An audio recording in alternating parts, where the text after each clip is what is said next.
What is up, y'all? Welcome back to our Fish the Moment live stream. Tonight we have a special guest, Harvey Horne. He was an Elite Series pro, dominated at the local level around me, and we've known each other for a long time. And what we're going to talk about today is how to go from being a decent or pretty good local angler to competing at the highest level of bass fishing. And it might not be fishing the Elite Series or whatever it is in your case, but it's how do you take your fishing from just being okay to being really good, whether it's locally, regionally, or whatever level you want to be great at. So Harvey, thanks for joining me tonight. Hey, glad to be here, man. Awesome. Well, before we jump into everything, we kind of do our introductions. I got to shout out some of the sponsors, take care of all that before we get into it, and just want to give a huge shout out to the two sponsors for the Fish the Moment live stream and the podcast. First is Bridgeford Beef Jerky. As you guys know, we do a Bridgeford Beef Jerky giveaway every single week on the stream. It is a great snack to take to the lake, great way to recharge while you're in the middle of a fishing day, whether you just need a break to change up patterns or change gears. Definitely check out some Bridgeford Beef Jerky at your Walmart, local gas stations, Dollar General, wherever you guys can find it. And again, just always want to talk about how Bridgeford supports the sport of bass fishing. They support a lot of professional anglers, and it's one of the few companies that's not a fishing specific company that invests in the fishing industry and the sport we love. So definitely check out Bridgeford at your local retailers and support them because they support fishing.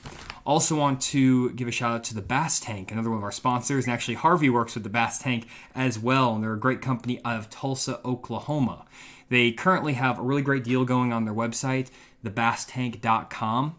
And you can head over here and find some great deals on a Garmin LiveScope. You can actually check out this deal here, which is an EchoMap UHD 93SV with a Garmin LiveScope transducer for $1,900, about $2,000, which is a great deal. You can get a 9-inch unit and a LiveScope transducer. And if you're in the market for that LiveScope and you haven't gotten it already, there's a lot of evidence that it works from all the recent Major League Fishing events, Elite Series events, everything like that. So if you have been on the fence, definitely check out this deal because it's a great deal. You can give the Bass Tank a call at their number 918-509-7864 if you want to give them a call, or check them out at thebasstank.com. Good deal. Well, Harvey, I'm excited to have you on. We have known each other for years, and it's been kind of crazy to see kind of both our career trajectories. And I wanted to start by just having you kind of introduce yourself and also talk about how we met and just kind of give a little background there. I've been a part of the Arkansas Bass Nation for going on 15 years now. And that's really how I got my start. And that's how we met. You were a young and upcoming angler in the junior leagues, I think you were still a junior back then. Yep.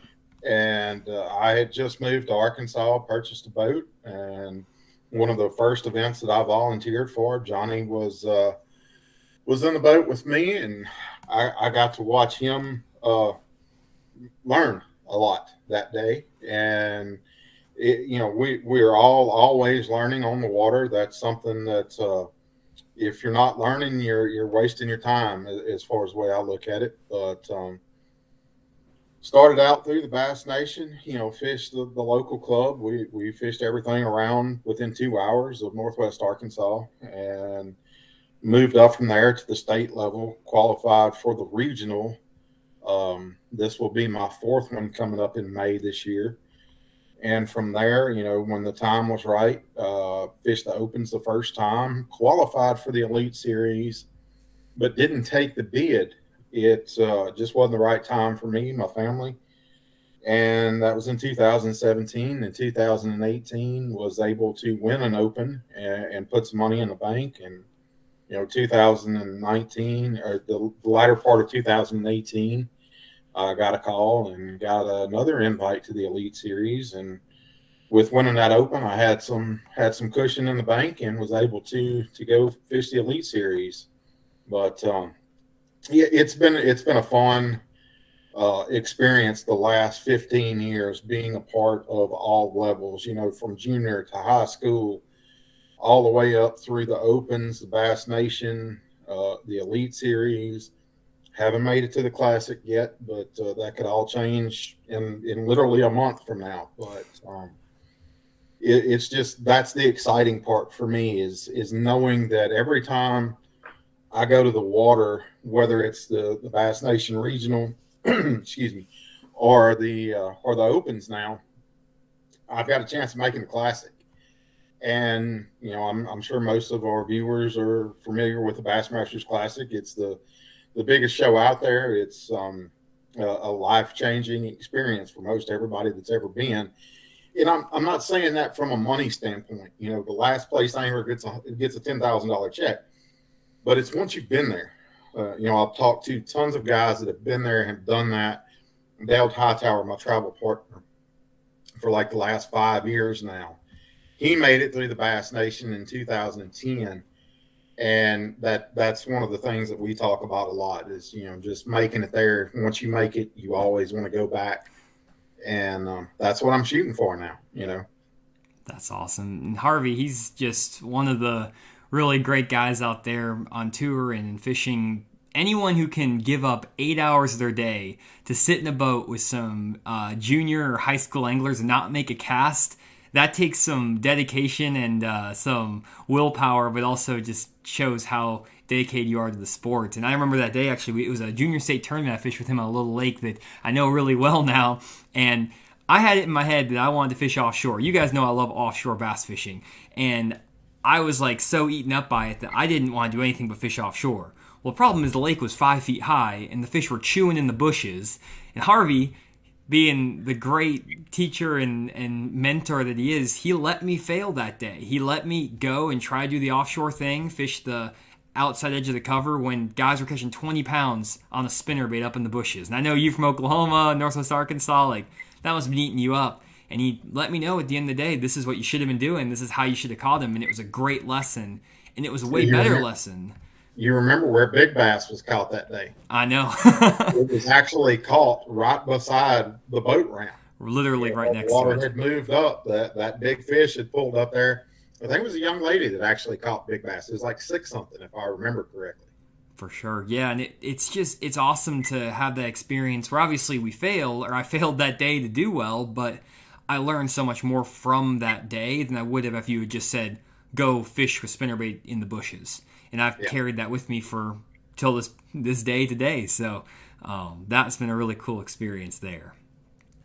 So I've learned just as much watching the young anglers as I've ever been able to teach. A lot of times we get set in our ways, that we retrieve a topwater the same way every time we go out. And seeing these young anglers do things as a general rule that most anglers, oh, he's doing that wrong. Well, I don't correct them. You have to let them learn on their own. And I've seen guys, young anglers, high school, junior anglers throw topwaters, throw crankbaits, and do some crazy stuff. And it works. So if it works, I'm not going to correct them. And that's the thing that I have learned is always be willing to change. Whether it's the retrieve rate, whether it's how long you let a jerkbait pause, or the way you're retrieving a square bill, let them teach you as well as you're going to teach them. For sure. And I love learning from other anglers, learning from people. I don't get in the boat with enough people anymore. I'm always out by myself filming. So I'm excited. I need to get back in the boat with some people and pick up some new tricks, because if you're only learning by yourself, you're just kind of stunting your learning curve overall, for sure. That's one of the things that the new guys that come into our area up here that contact me, that reach out about fishing tournaments or just fishing in general, I'll let them know, hey, find you a group of guys. They don't necessarily have to go fish tournaments, but find you some core people that you can go fish with. Hey, man, I'll pay for your gas, and if you let me ride with you to the lake this weekend. Just find those guys, learn from them, and the more people you can learn from, the better angler you're going to be. For sure. So kind of piggybacking off that concept, I want to get into how you developed your skills, Harvey, from being, just fishing the local club tournaments to getting into the federation and obviously fishing the opens, qualifying for the elites, winning an open. That's more than most guys ever accomplish in their fishing career, period, just there, let alone making the elite series. How did you make that jump and from just being, a club guy to being competitive on the opens? My background, I grew up fishing North Louisiana. We have a lot of dirty, stained water, a lot of that black water that I'll talk about every now and then. That's not clear like we have in Arkansas. We do have a few lakes around that have some dirtier water, but for the most part, we have clear water that we can see, anywhere from 3 feet to 20 feet. Coming from my background in Louisiana, I was a finesse fisherman before I moved to Arkansas. And being a finesse fisherman in dirtier water, people that usually throws people off. But if you let water clarity dictate what you throw, you're probably behind the curve already. We've caught them on a shaky head and drop shots in water that most people would look at, oh, that's too dirty. Well, those fish never seen that. Jared Lintner was on Lake Darbone just last week, and he was catching them around the docks on a drop shot. There hasn't been very many anglers that have picked up on the fact that those fish down there will eat finesse baits.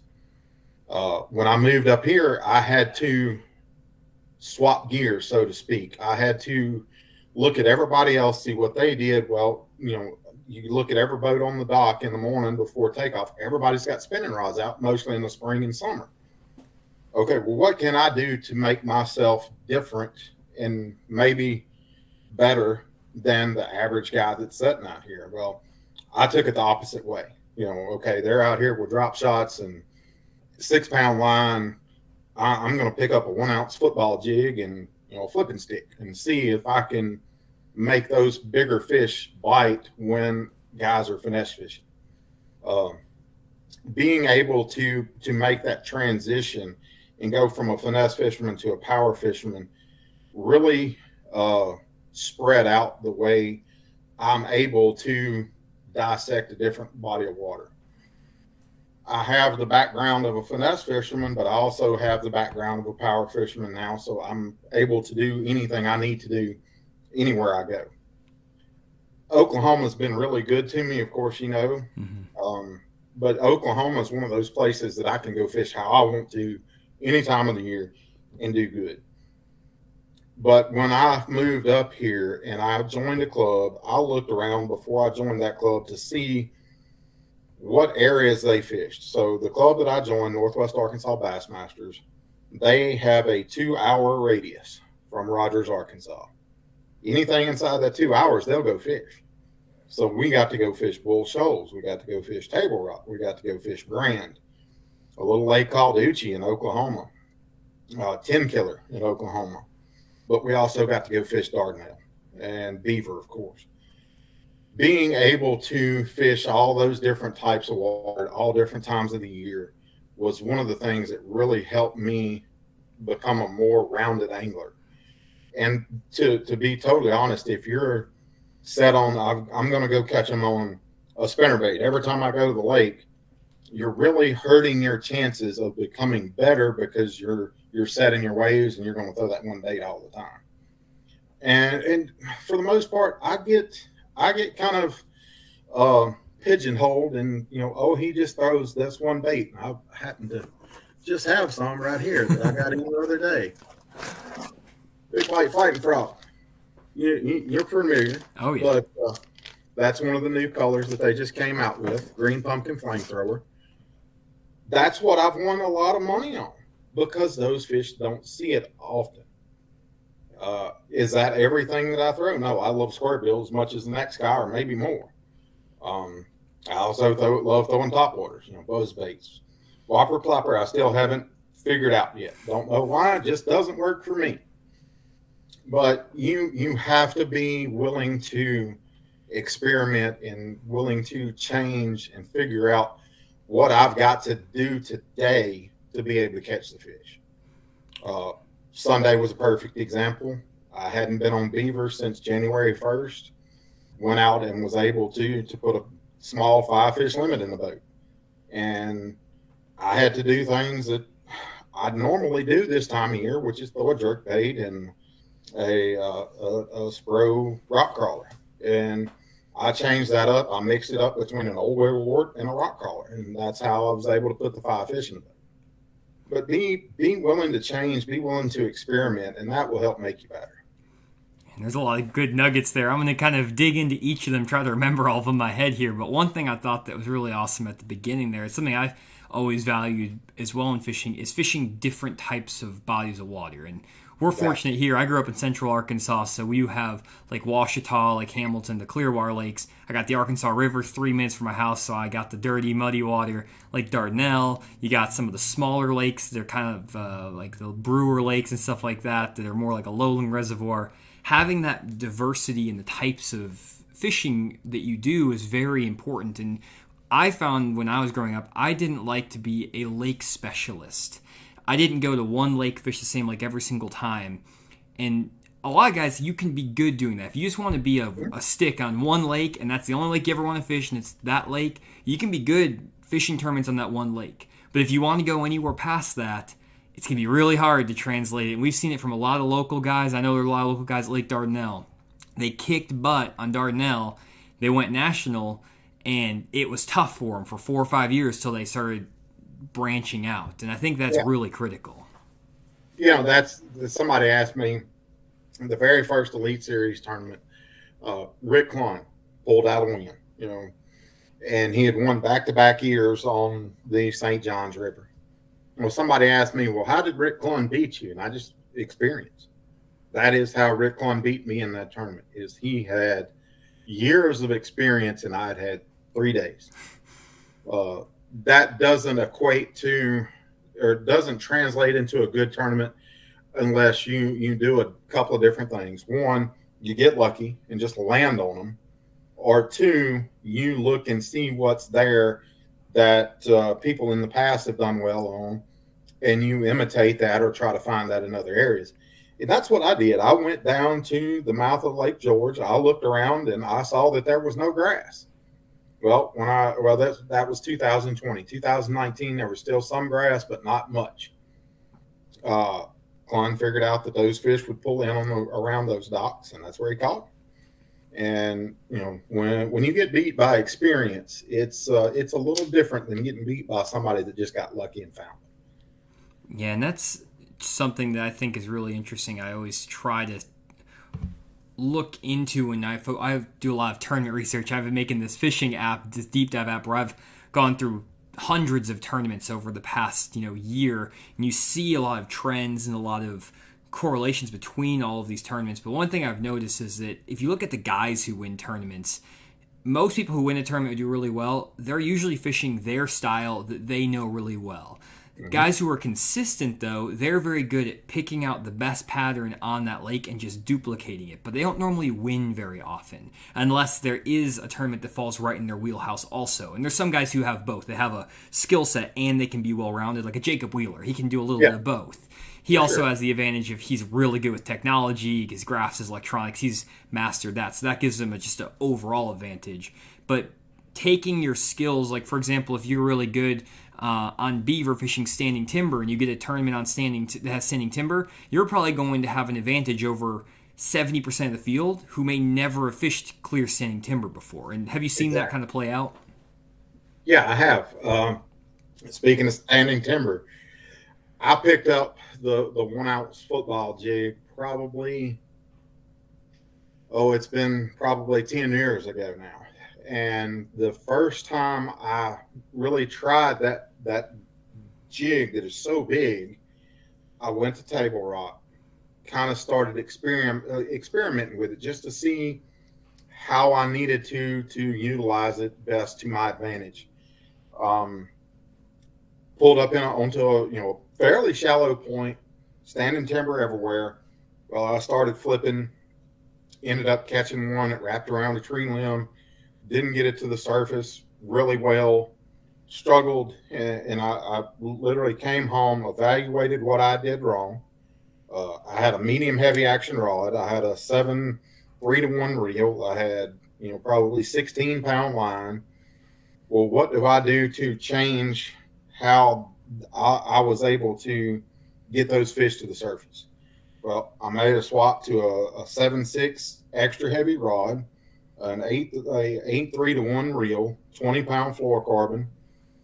That's the when I first started using Sunline. I picked up a 20-pound spool of Sunline Sniper. Okay, I'm going to go back and do the same thing again, but this time, instead of fighting the fish, once I set the hook, I'm going to reel with everything I've got and try to get that fish to come straight up. The fish that I had found in practice that I had issues getting them out of the trees, went back to those same areas, and I think I was able to put a 22-pound sack in the boats that day with the flipping stick and 20-pound line, when most of the other guys were out throwing shaky heads and drop shots. And win the tournament by 5 pounds. It literally showed me, okay, you can do what you want to do in a different way and make it work. Of course, since then I've changed over. I'll take the 1 ounce jig and I'll cast it out and reel it like a crankbait. There's just so many different nuances to that one bait that that's what I finished top 10 on Grand with last year in the fall. Just so many different things that you can do, and you can do it with pretty much everything out there. Just say you're a spinnerbait guy. Well, go flip a 3/4 ounce spinnerbait in the tree, or anything like that. Big worms. Instead of using a 3/8 or a 1/4 ounce weight, step it up to a 3/4 or 1 ounce weight. Get that reaction bite. That's awesome. That's super cool too, hearing that story. And we talked about that. We actually did a preview for the Humminbird Mega Live with Harvey out in one of the local lakes, and he was telling me about that football jig and the tree pattern. And actually did something similar on Lake Washita for the past couple of years, but I use a 3/8 ounce jig, or 3/4 ounce jig, and it's kind of similar idea. And again, it's something that a lot of guys weren't doing. And one thing that I figured out was actually on Lake Dardanelle, and when I used to fish a lot of tournaments out there, and I was consistently finishing in the top 5 out of 30, 40, 50 boat tournaments in local events all summer long, every summer, because I figured out that I could catch them on a Strike King Series 6 crankbait, but I was cranking it in 2 to 4 feet of water. Something about cranking a big crankbait, and I was using 20-pound monofilament line, burning it on shallow shell beds and shallow brush piles, and guys just weren't doing that. And everyone would always come in and they'd say, how you catch him? I was dragging a worm, Carolina rig. And I'd say, I call him cranking. And everyone thought I was BSing them. And then they would actually start seeing me catching on the crankbait. But everyone was like, you're the only guy out here on Dardanelle who ever catches him cranking. I call him cranking every tournament. But I knew what was going on with that bait. I had the setup like Harvey talked about. I knew the conditions. And no one else was doing it. And it's funny because you can probably walk through the tackle store in your local area, and there's just certain baits that guys just don't throw that you could figure out a way to make work, but you don't hear about it in the tournament results. You don't hear about it from your buddies or anything like that, just like your 1 ounce football jig. And I think a lot of times having a few little tricks like that up your sleeve can be massive, especially if you're traveling nationally, because you have something that you have confidence in, 1, and 2, something no one else is doing. Yeah, that same scenario played out for me in 2020 on Lake Cherokee, the lake that I'm literally going to for the next event. Same type deal. The problem was I couldn't hook the fish. Yeah, I would get the bites, couldn't hook the fish. I'm not really going to dive into the bait that I was throwing because it could possibly come into play. Yeah, but it was one of those circumstances where if I would have made one change during that first 2 days, I would have had a really good chance at finishing top 10 or maybe even winning. And you get so stuck on, I've got to throw this, I've got to throw it on this rod with this reel, that sometimes it costs you. And in that certain circumstance, it really cost me. But I have a chance to go get some redemption on Lake Cherokee, and you can believe me, I will be shooting for the moon when I get over there here in a couple weeks. That's awesome. We'll be watching you. So that last little story kind of brought another idea into my head. When you're going out, let's say fishing an open or a club tournament or whatever, a lot of times I'm sure you get into an area where you feel like this has the potential to be the winning area. And this happened to me on Saturday on Beaver. I went out and I found some fish in the center of these little drains and creeks, and I'd see them on my graph, I'd see them on the LiveScope in the trees. They're big ones. I can tell they're bass. They're 5 and 6 pounders. And I'm over here trying to get them to bite on everything under the sun except for the Alabama rig. I don't like throwing the Alabama rig that much. It's not my thing. But the water clarity was a little bit too stained for a jerk bait, other baits. And I tried throwing everything. A spinner bait, everything but the Alabama rig. Yeah. Harvey just told me right before we tuned in that the guys who won the tournament were throwing A-rigs in a very similar pattern to what I was doing. They caught 19 pounds in a tournament that day. I didn't get a single fish in the boat. The difference was not really necessarily the area I was fishing. I found the fish. I saw them on my graph. It was just a bait thing. And sometimes it's even not just throwing an A-rig, but maybe it's throwing an A-rig with the right size baits or having blades or no blades. How often do you see that happening when you fish in tournaments where it's like one tiny thing costs you a check or a win? Oh, many, many times over. We're on the subject of A-rig in a little bit. When the A-rig first came out years ago, perfect example, we had a club tournament on Beaver. And at that time, the A-rig was new, and we were all kind of learning the nuances of it. I had been out on probably a Wednesday, clear bluebird skies, and I like to fish mid-lake at that point on Beaver. So I went out and threw the A-rig, and I had a few bites, caught a few fish. I'm like, okay, well, a few of the places where I got bit was just like you were talking about, right? I would either be right over the center of a creek or right against the edge where the water is a little bit deeper, where, say a channel swing is. But I noticed that a lot of times I would just have followers. And the wind was blowing pretty good that day. But come Sunday, we had no wind. We had bluebird skies. Well, I figured out pretty quickly that if I threw an A-rig with no spinners on it, I could get bit compared to throwing one that did have the spinners. They just wouldn't touch it. They might follow it. They might nudge it every now and then where they would just slackline you a little bit, but they wouldn't commit to it. Passed another angler that I was fishing against that day, and hey, you guys caught him? No, man, we hadn't had a bite. Well, what are y'all throwing an A-rig? Huh? Yeah, we're throwing an A-rig.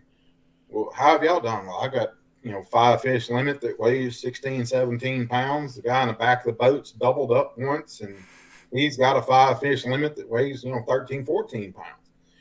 And I literally saw the A-rigs that they were throwing. They were throwing the ones with the spinners, and they hadn't caught a fish, and we had a great day. Little things like that. I don't really like to play the color game a lot, but color matters more to us than it does the fish. It's what you have confidence in. One, there's a box full of baits right there from Big Bite that I have the utmost confidence in. But a lot of times it's not color, it's more of what you're doing with it. I've literally seen the difference between 6-pound line and 8-pound line. I've seen the difference in numbers of bites between a guy throwing, a 6-3 to 1 reel compared to a 7 to 1 reel. There's so many little things that add up. John Cruz made the statement last year. The guy that usually wins the tournament is the guy in practice that got lucky one time. He got that one lucky bite, that he caught that 1 4-pounder that told him, hey, this is the right thing to do. The Arkansas River was no different for me. When I won there, I had the right bait in my hand. Every time I've been over there 11 days, driving back and forth to Muskogee. It's only a 2-hour drive, so I would drive down, practice all day, and drive home. Every single time that I'd been, I'd caught fish between 3 and 5 pounds. But I couldn't catch more than 2 or 3, maybe in a day. The last day of practice, I rolled up into the right area. I got 5 bites. I made up my mind, this is where I'm going because there's more fish here. And, was able to catch 16, 17, 18 pounds consecutively, lead wire to wire, and win the event. But if I had bypassed or missed one of those 5 bites, it may have changed the direction. So it's that one little thing every tournament that should tell you that you're doing the right thing to win. And a lot of times we may get it and just not realize it. For sure. I think that's one thing I've noticed a lot, Harvey. I think with my electronics, as much time as I spend graphing. I mean, you've been out in the boat with me. You see what I do with my electronics. I graph and I drive, and that's something I love to do. The problem that I always ran into when I was first starting to kind of learn the electronics is you would see the fish down there, and I wasn't confident if there were fish, if they were bass or crappie or whatever it is. Now I'm good enough where I know they're bass a lot of times. I still struggle, though, to figure out how to get those fish to bite. And you have to play that game where it's either should you try to find the active groups of fish where they'll bite anything under the sun, or do you need to spend time dialing in your bait and your perfect retrieve and approach? And nowadays there's so many guys fishing offshore. These schools are getting beat on by all these different baits. You can't hardly find an untouched school of fish anymore. You have to basically find an area that you know has fish in it and then try everything under the sun. And if you look at one of the best anglers in the world, tournament anglers, Brian Thrift, super consistent. Look at the front deck of that dude's boat. He has like 18 rods laid out on the front deck of his boat, perfectly organized. And then he has 8 rods back in the co-angler's seat. So this dude has over 20 rods on the deck of his boat, but it's just because what you're talking about, Harvey. He might have 3 of the same crankbait with different lines and different gear ratio reels, or 6 different types of worms with a 1/8 ounce, 3/16 quarter. I know not everyone can do that, but like that's the level of detail that the best anglers in the world get to, and it's pretty interesting to see that. I had a conversation with JT Kinney a couple of years ago about Brian, and Brian would literally take all the rods out of his boat prior to the first day of practice, put an umbrella and a case of Mountain Dew in his boat, and he would spend the entire practice time just looking. He would never make a cast. But his words is there's always one school of fish doing something that they're not supposed to do. And if he can find that one school of fish, he's going to do really well in any given tournament.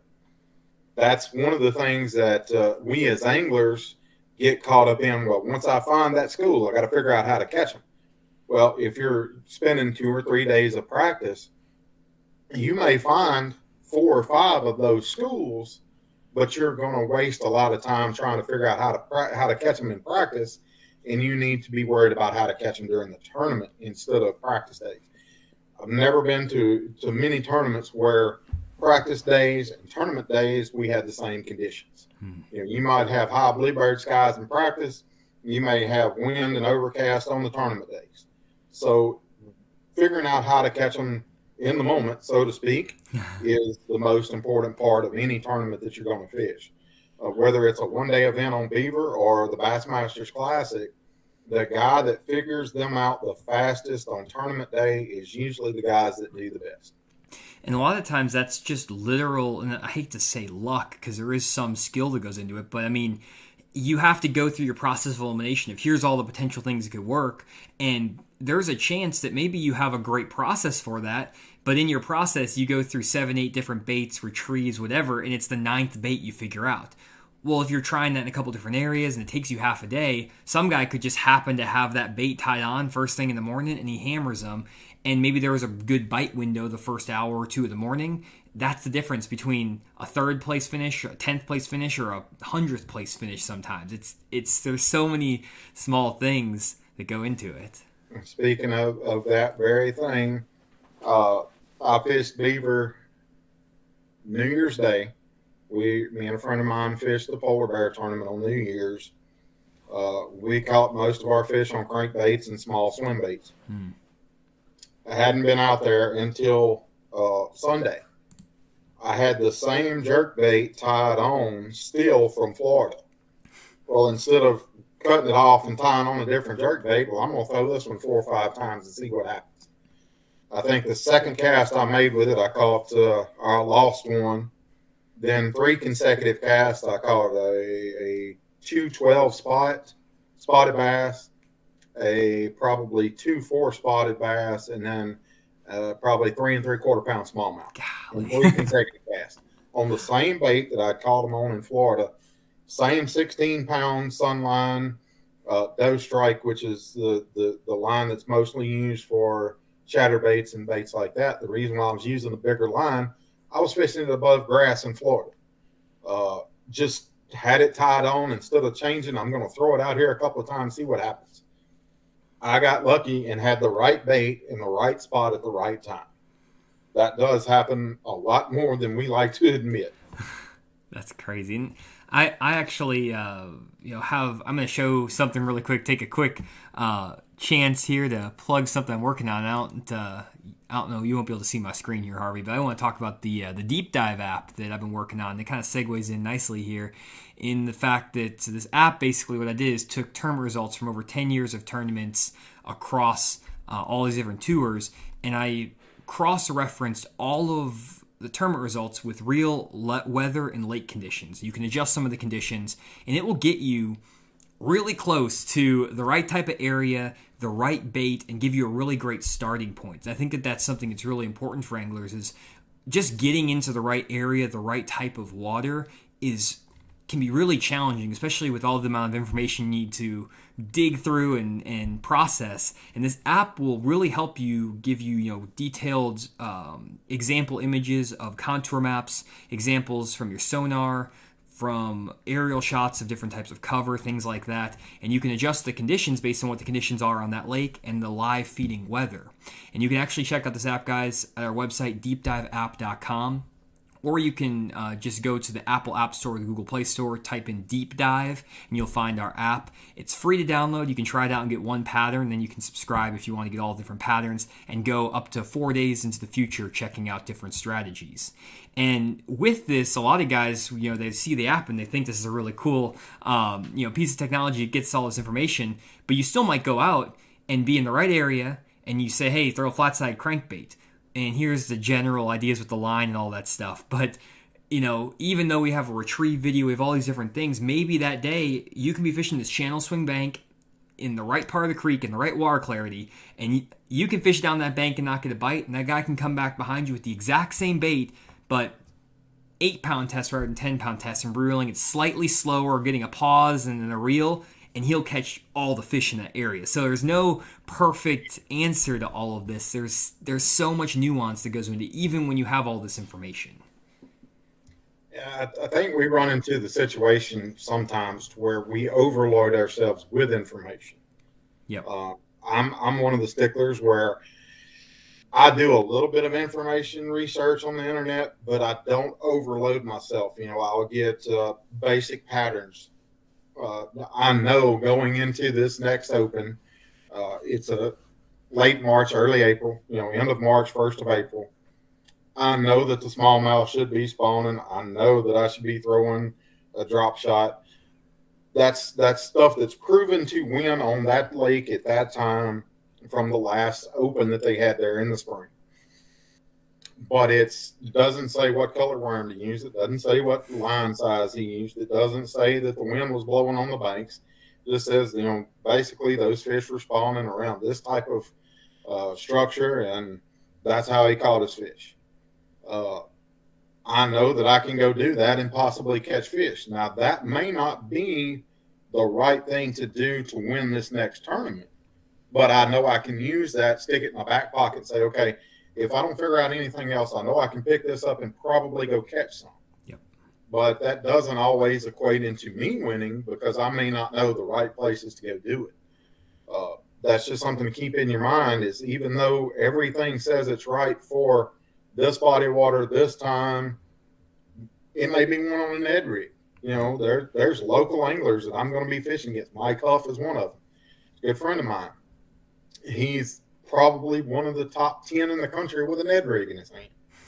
And I know I'm going to have to compete against him on that body of water, and his dad. And I know he's going to have an Ed rig on him. I don't know about his dad, but I know he's going to be throwing an Ed rig. An Ed rig, something I don't have a lot of confidence in. But I've watched some really big fish be caught on an Ed rig in the past. So I've got to store that in my memory banks too. Hey, you may not be comfortable throwing it. You may not even like it, but you better have it. For sure. And that's one of the harder parts too of fishing in general, is there's so many different ways you can go out and catch fish. And I feel like sometimes I get that information overload. You get paralysis by analysis, thinking too much. And for me, the way I've always solved that for myself, because I overanalyze everything, is I don't actually go to the lake with any preconceived notion about where I need to be fishing. What I do is I just get in a creek and I start driving my boat. And this is what just personally works for me. I know this isn't what everyone can do, but I will drive an entire creek from front to back. It might take me 45 minutes. And I'm going to see what's going on with the bait fish activity, where the fish are, everything. If I don't like what I'm seeing, I'm going to leave and I'm going to go to the next creek. And I'm going to do that over and over again until I feel okay, this area is feeling right based on my experience, my instinct. Then I just figure out how to catch them. I don't really care what I'm throwing most days. I normally carry 12 rods in the deck of my boat, and I just rotate stuff until I start catching them. But a lot of it is I have to feel confident in the area I'm in first. And it's tough when I go fishing, Harvey, because I go on one day of fishing in my videos. So I have to graph for sometimes 5 hours of my day, and I have 3 hours or 2 hours or an hour to fish. It would be nice to have like a day of practice sometimes, because like on that day, for example, when I was on Beaver on Saturday, I was trying to find the fish and catch them. And I was talking to you about earlier how I started launching really far down the lake, up the river, because I thought that the water wasn't going to be super dirty, but it turned out from all the rain and runoff, it was pretty chocolate milk down there. Yeah. And I ran 10 miles up the lake, and I graphed a ton of creeks, and I found some fish, found some really good fish. Probably saw the guys. I saw some guys throwing A-rays in the same areas, and it probably was one of the guys that did well in some of those tournaments. With the baits I had on the deck of the boat, though, I needed to go about 5 more miles up the lake to some little bit clearer water to be successful. Yeah. And that's what's helpful if you're practicing for tournaments or whatever, is to have that time. And honestly, what I used to do when I practiced on like Lake Dardanelle and stuff like that back when I did college fishing and all that stuff, I would never fish during my tournament or my tournament practice. I would actually leave all of my rods at home, because I found that whenever I would start catching fish in practice, I would never catch them in the tournament that same way ever, or very rarely. So I'm like, I'm not going to bother. I'm just going to literally put the rods at the house, keep them at the house, go to the lake with no rods in the boat, and just drive around the lake. And you never know like what you'll find. Like I remember one time I was trying to graph for shell beds, and it was a thing, and I was graphing shell beds, and I happened to be graphing right in front of this big group of lily pads, and I was just being observant, and I saw a 5-inch gizzard shad get kicked out of the water on a lily pad, and I watched a 5-pounder come eat that shad. Well, I know where I'm starting tournament morning. I pulled up there tournament morning, threw a frog, caught 18 pounds, finished second in the tournament, just because I was in the right place at the right time, but it was also because I wasn't fishing. I was just observing, and I think that's really underrated as well. It's very seldom that we're able to catch that one scenario that we see during practice. Grand Lake, the first open that I fished there, I literally was fishing from, say, south to the boat ramp to Wolf Creek, from, say, Honey Creek to Wolf Creek. Yeah. That's where I spent most of my practice time. I had one more creek up north that I wanted to go check and practice. Ran up there. Well, as I'm going up, I see a bank that is literally lined with birds. And when I say lined with birds, just about every tree had a bird on it. Well, that clued me in. Okay, if the birds are there, the shad are there, the bass are probably there too. I ran by it 2 different days in practice, never stopped on it. Day 1, I caught my fish down lake. I'm good at 12 o'clock. Let my co-angler just fish. Okay, just keep fishing, dude. That's all you got to do. We're in an area that's loaded with fish. I know that it's loaded with fish. They've been dumping them in here for 5 years. So there's plenty of fish here. Just figure out how to catch them. Day 2, ran down the lake, caught 3, ran back up the lake, was going to that creek, and I'm like, you know what? I know better than this. I shut down, pulled over. Third flip, I caught a 4-pounder. About 2 flips later, I catch a 3-pounder. Okay, I'm leaving. I've got what I need to make day 3. I left, went back up there the last day. The water dropped about 1.5 feet, and I never got a bite. Wow. But that water dropping killed that area. But seeing those birds there moved me from where I was at to inside the top 10 and put me into fishing the last day. So keying on those little things, birds, shad, watching just the wind direction for the day or 2 before the tournament makes a huge difference in how things break down during tournament days. For sure. And there's so many little key things you can look for.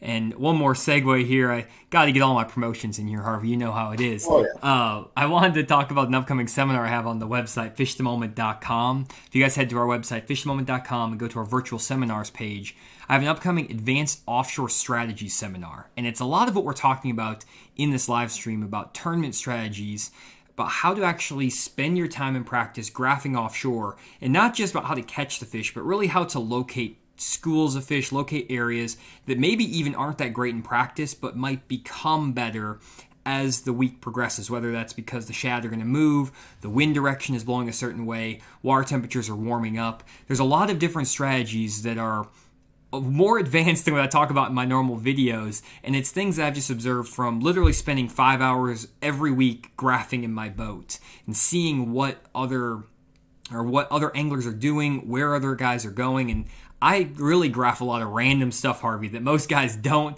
probably graph, a lot of kind of just random stuff.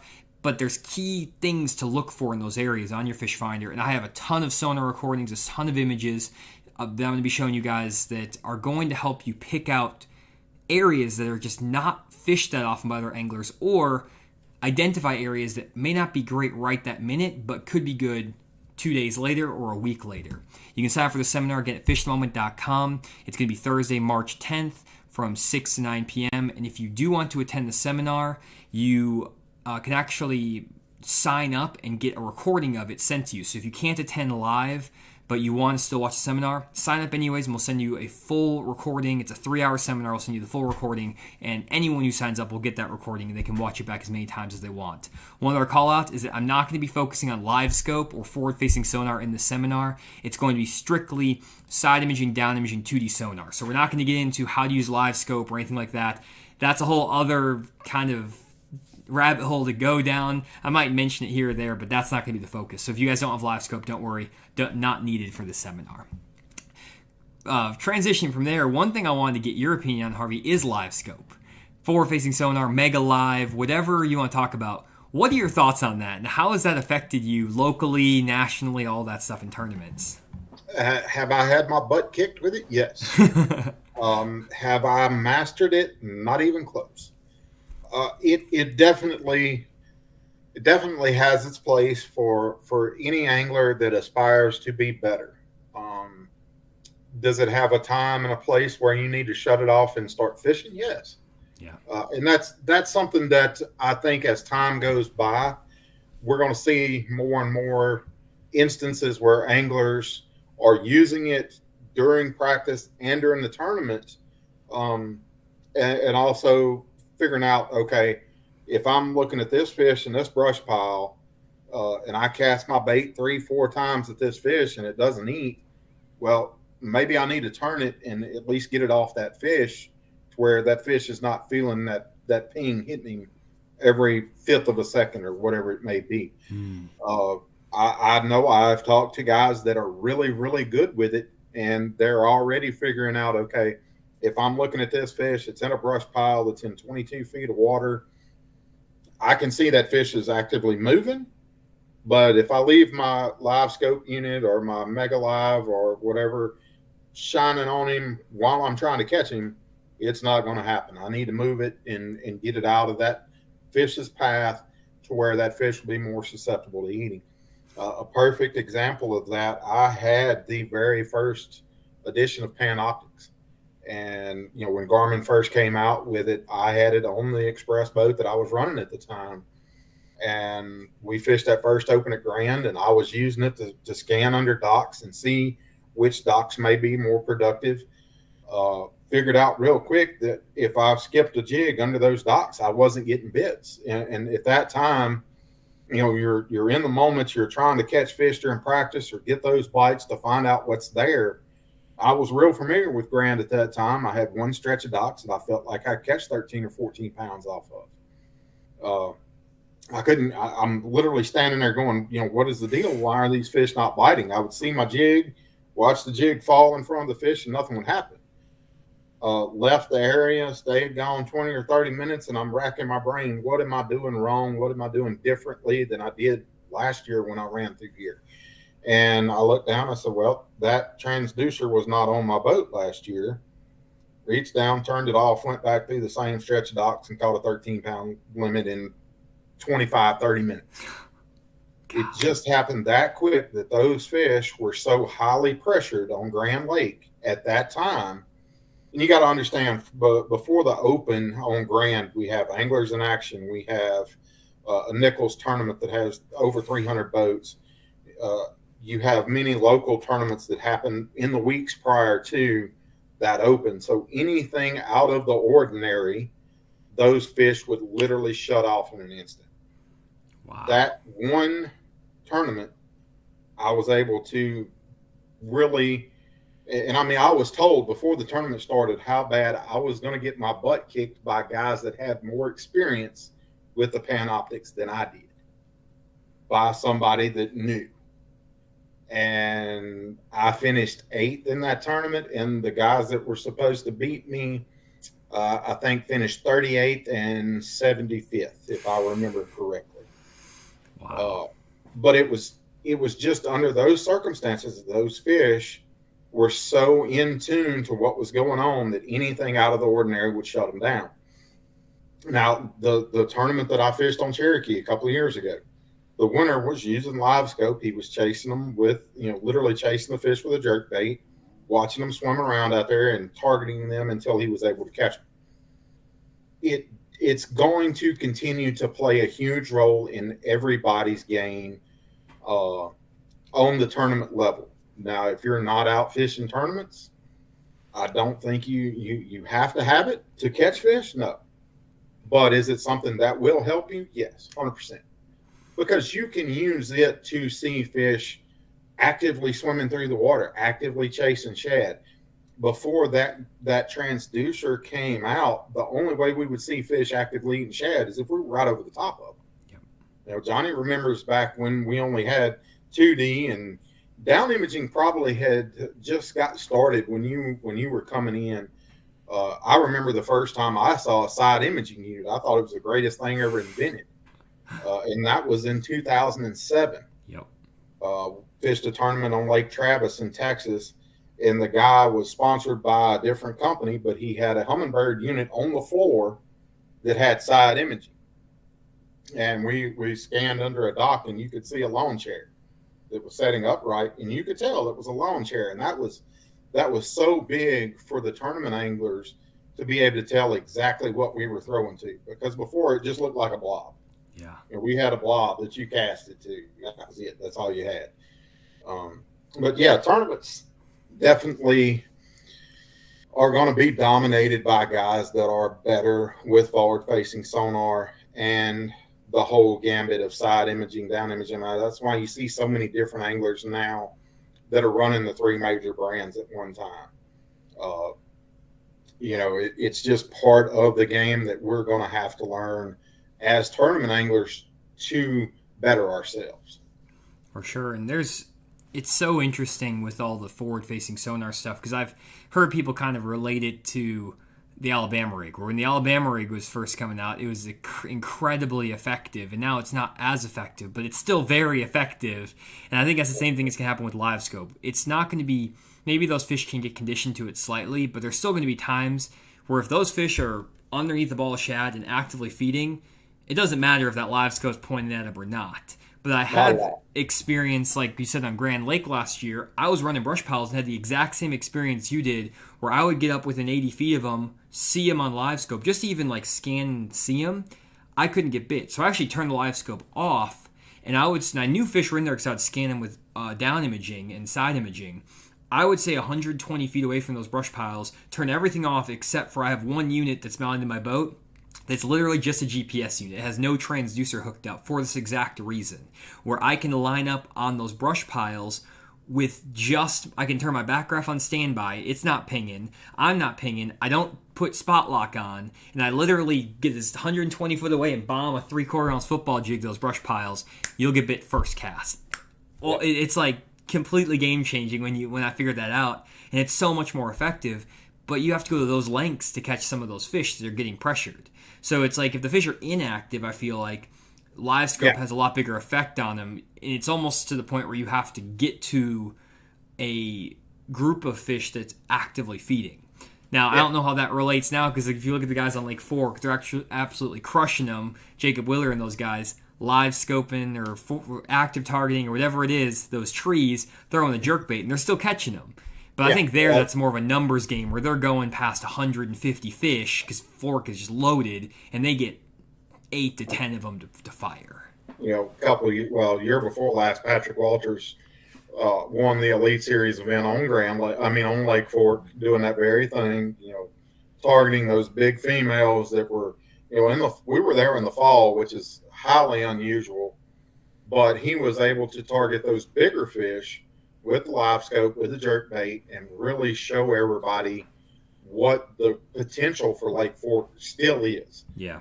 Guys have been talking about Lake Fork going downhill for years.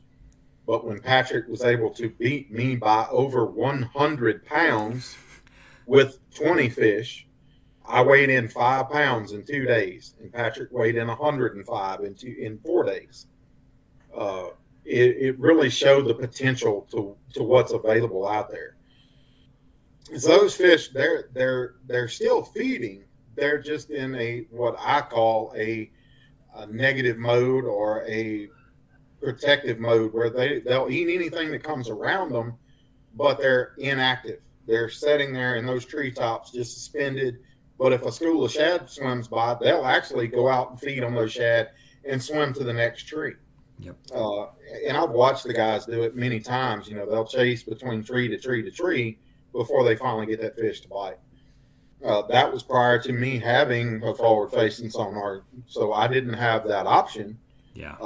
I had to go fish history, and what I knew in history just didn't pan out for me in that particular tournament. But I think more and more we're going to see exactly what we've just covered, is your live sonar, forward-facing sonar, is going to play a part in a lot of different tournaments. But then again, the guys that figure out faster that I need to turn this unit off when I get to this lake because it's so highly pressured. I'm anxious to see what the final is on a tournament that's going on right now over on Lake Guntersville. 28 pounds of all smallmouth was weighed in there today. And, Guntersville is not known for smallmouth, but Wheeler, which is right below the dam, it has a lot more smallmouth that are catchable. And I'm anxious to see if that's actually where the leader's going, is fishing below the dam, and see what's going on there.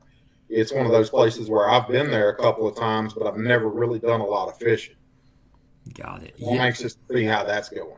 That's super interesting. And like you said, it's the fishing pressure. I mean, Guntersville, people are just all over that place.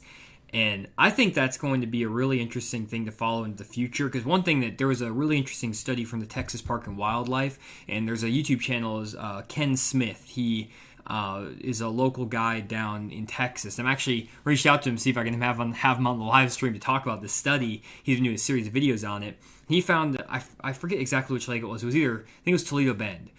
Toledo Bend Reservoir. He said that if you look at all the places of all the tagged fish, they have these like radio tagged fish or whatever, they can track them.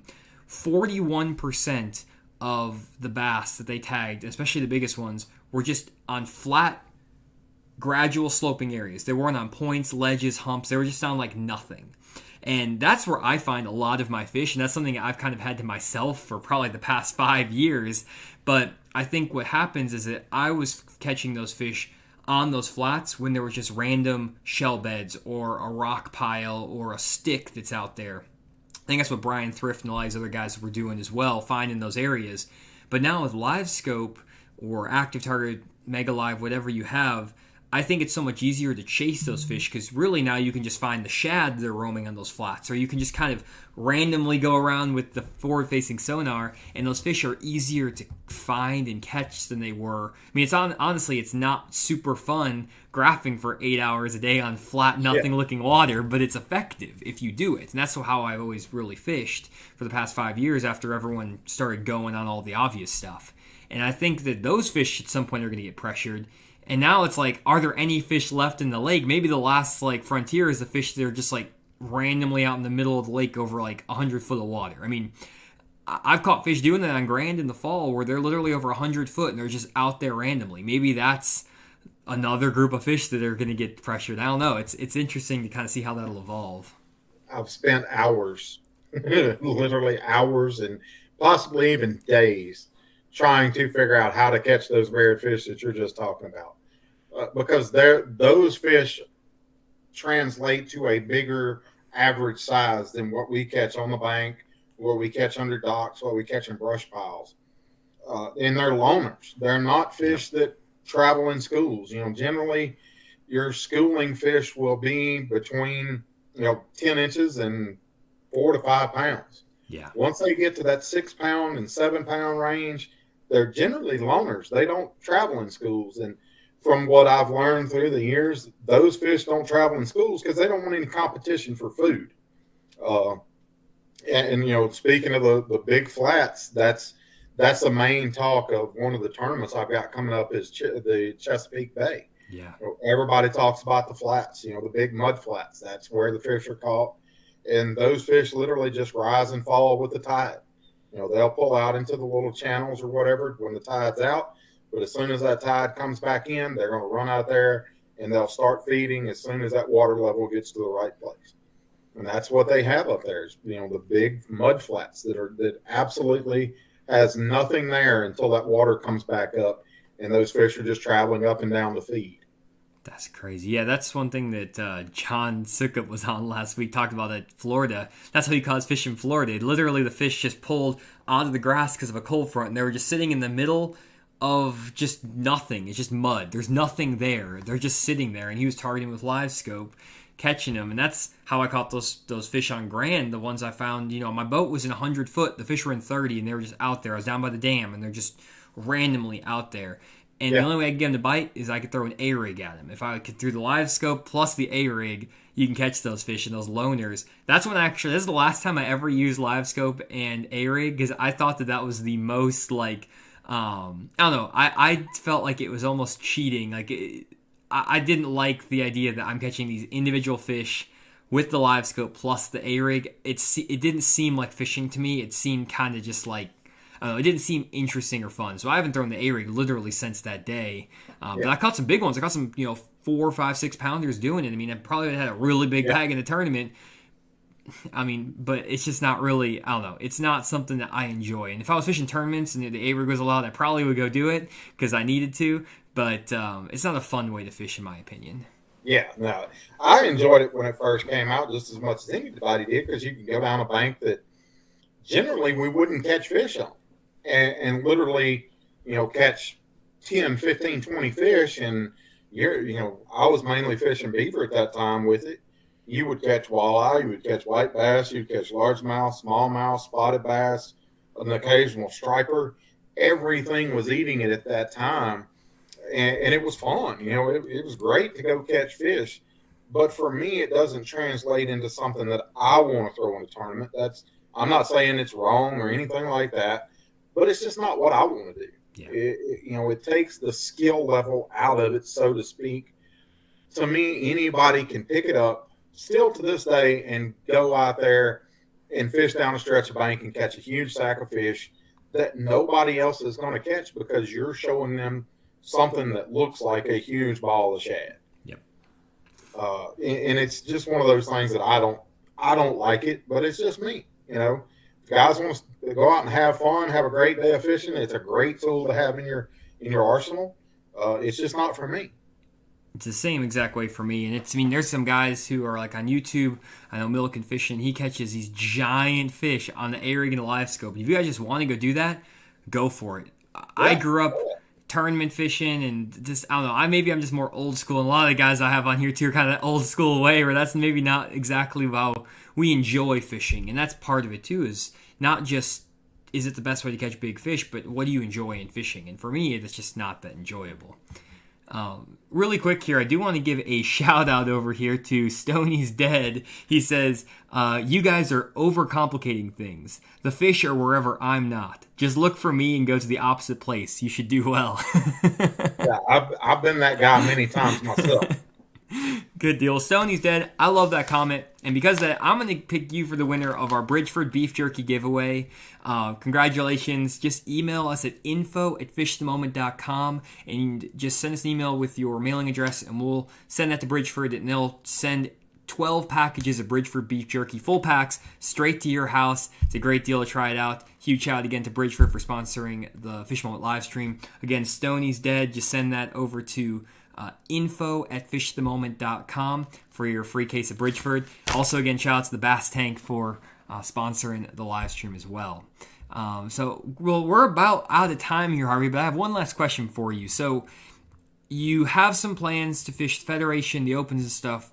What is your goal for the next year or two of bass fishing? What would you like to achieve? It's always been the same thing for me. Everybody talks about how special Angler of the Year is in the Elite Series.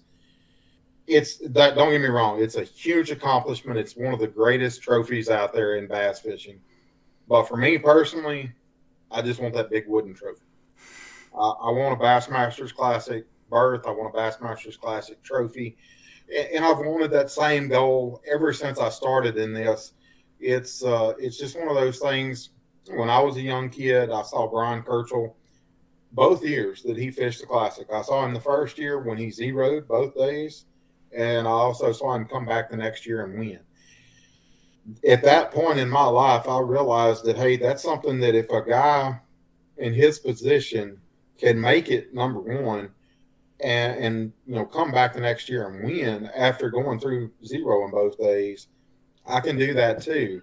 And that's always been my goal. That's always been my end game, is to make the Classic. I don't care how I get there, whether it's through the Bass Nation, through the Opens, the Elite Series, whatever. That's just what I want to do with my life. It's been a goal since I've been a little kid, and that's what I'm going to continue to chase. Fishing the Opens is probably, numbers wise, the easiest way to get there. Bass Nation is a tough road to hoe, because you've got to fish against so many great local anglers. Plus, when you get to nationals, you've got the best of the best from most of the states and regions. It's just one of those goals that I'm never going to give up trying to get there. And if it takes me, if I qualify by winning Cherokee, that's great, but I'm going to be trying to qualify every time I hit the water. That's awesome. And guys, if you want to follow Harvey's journey, you can follow him on social media, Facebook, Instagram. Is it at Harvey Horne Fishing? Is that where we can find you? Yeah. And we have his name, all the spelling stuff in the description of the video and all that stuff if you guys want to find that. Definitely check him out on social media. He's got some great content there, and you can just follow all of his tournaments. And one of the great guys in bass fishing, again, anybody who can sit in the boat with a 12-year-old Jonny Schultz while he's going spazzing out about bass fishing for 8 hours, not say a word, let me fail, and then give me some great advice afterwards. That is a special kind of guy right there, and that's the kind of guy Harvey is. So thanks so much for being a great mentor for me over the years, Harvey, and just being a great ambassador for the sport. Yes, sir. Thank you, buddy. Awesome. Well, guys, hopefully you enjoyed the stream. We are going to be back next week. Randy will be back next week. I saw some guys saying they wanted wondering where Randy Blockett is. So we'll be back next week with Randy, and then we'll be continuing these streams every Tuesday at 7 p.m. Central Standard Time. And we'll probably have you back on here, Harvey, at some point if you like, and we can maybe recap some of your tournaments. I know guys like kind of getting those tournament recaps as well, so might try to get back on you if you're willing to do that. For sure, man. Good deal. Well, thanks again, Harvey. Thanks again, everyone on the stream. We will see you guys next Tuesday, 7 p.m. Central Standard Time. Have a great week.